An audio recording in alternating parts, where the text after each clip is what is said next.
Větve brněnské jednotné kanalizační kmenové stoky E s označením E1 a E2 prošly v posledních letech rekonstrukcí v úseku mezi Zhybkami Královka a čistírnou odpadních vod v Modřicích. V tomto videu vám ukážu pár fotek a záběrů na dokončenou stoku již v provozu a jednou právě čerstvě zrekonstruovanou.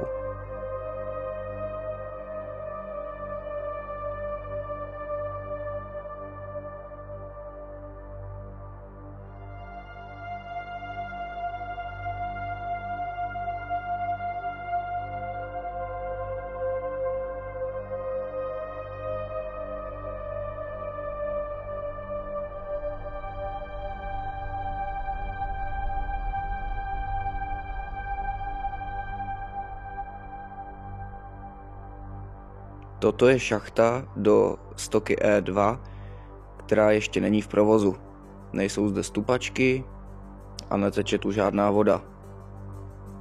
A tohle je šachta do stoky E1, která už je v provozu, zrekonstruována.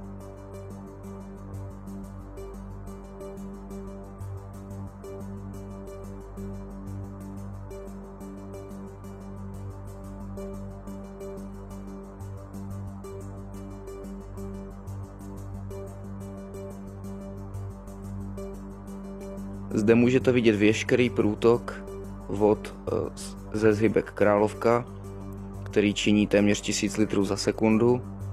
Je to voda z kmenový stok A1, B, D, C a E.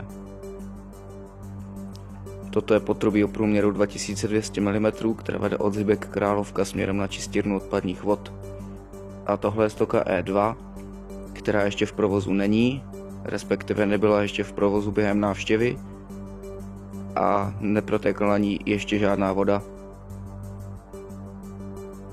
Toto je tabulový uzávěr na konci Zhybek Královka, kterým lze regulovat průtok stokou E2. A tohle je pohled do zhybkové komory výstupu Zhybek Královka.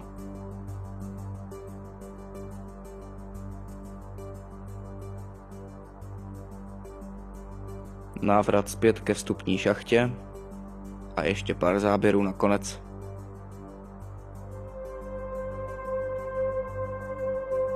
Děkuji vám za sledování.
Stoka